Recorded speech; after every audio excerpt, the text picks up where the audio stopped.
राधे राधे, जय श्री कृष्णा। कैसे हैं आप सब दोस्तों? आशा करती हूँ आप सब स्वस्थ होंगे, मस्त होंगे। दोस्तों स्वागत है आपके अपने चैनल कृष्णा सखी मलिका में।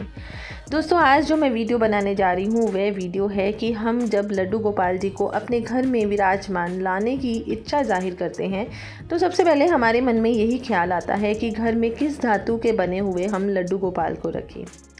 घर में लड्डू गोपाल रखने के कई लाभ होते हैं दोस्तों। हालांकि लड्डू गोपाल की घर में स्थापना करते समय कुछ नियमों का हमें ध्यान रखना बेहद ज़रूरी होता है। इसी कड़ी में आज मैं आपको बताऊंगी कि किस धातु के हमें लड्डू गोपाल घर में रखने चाहिए।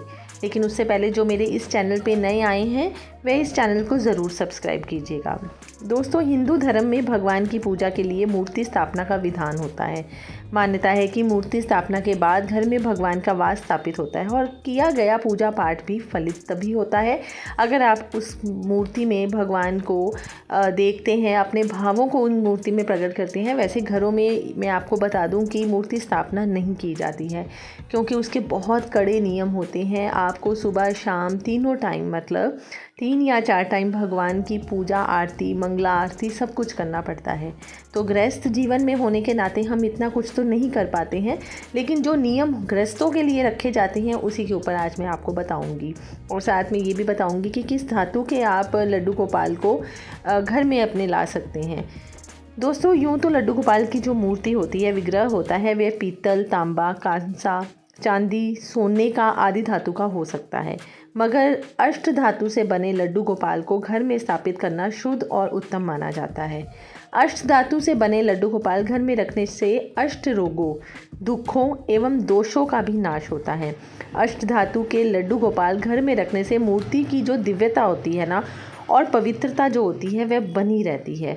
वैसे तो चांदी भी बहुत पवित्र होता है, सोना भी पवित्र होता है, कांसा भी पवित्र होता है, लेकिन दोस्तों जो मान्यता है अष्ट धातु से जो बने लड्डू गोपाल होते हैं उनमें कहते हैं कि अगर उनके आपके भगवान होते हैं तो उनमें कहते हैं कि साक्षात भगवान का वास होता है।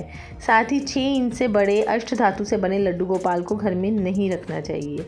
ऐसा करने से मंदिर में वास्तु दोष भी कई बार उत्पन्न होता है और जिससे उसकी शुद्धता भंग होती है। मतलब कि अगर आप थोड़ा ज़्यादा बड़ा, बहुत कई लोग 20-20, 21 इंच के, 15 इंच के, 10 इंच के लड्डू गोपाल ले आते हैं तो कहते हैं कि इतने बड़े जो धातु के भगवान का विग्रह होता है वह सिर्फ मंदिरों में ही होना चाहिए क्योंकि वहाँ पे एक नियम के अनुसार पूजा की जाती है, भोग लगाया जाता है, उनकी सेवा की जाती है। तो घर में हम पंडित की तरह, ब्राह्मणों की तरह वैसी सेवा नहीं कर पाते हैं। इसीलिए दोस्तों बहुत बड़ी मूर्ति या विग्रह लाने से पहले एक बार ज़रूर सोच लीजिएगा क्योंकि उसके नियम अलग होते हैं। और जो बड़ी मूर्ति होती हैं उनका वैसे भी दोस्तों प्राण प्रतिष्ठा की जाती है, उसके बिना हमें कभी भी अपने घर में भगवान नहीं रखने चाहिए। इसलिए उतने रखिए जितने की आप सेवा कर सकते हैं। ऐसा करने से मंदिर में तो वास्तु दोष उत्पन्न होता ही है जिससे कि उसकी शुद्धता भंग होने का भी डर रहता है।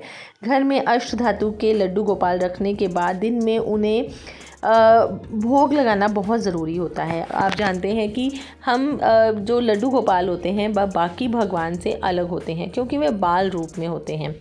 और अगर आपके लड्डू गोपाल बाल रूप में है ना तो वो अलग होते हैं दूसरे भगवान से। एक बाल रूप में, बच्चे के रूप में होते हैं तो उनकी जो सेवा के नियम होते हैं ना वह भी बिल्कुल अलग हो जाते हैं।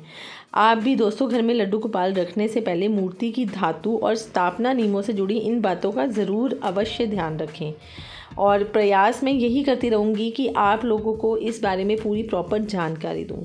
तो अगर आप मान्यताओं के अनुसार पूछें तो अष्ट धातु से जो बनी विग्रह होते हैं वे सबसे बढ़िया होते हैं। उसके बाद चांदी, कांसा, सोना, पीतल, इस तरह से जो धातु के बने आते हैं विग्रह वह होते हैं। आशा करती हूँ आपको ये वीडियो पसंद आई होगी।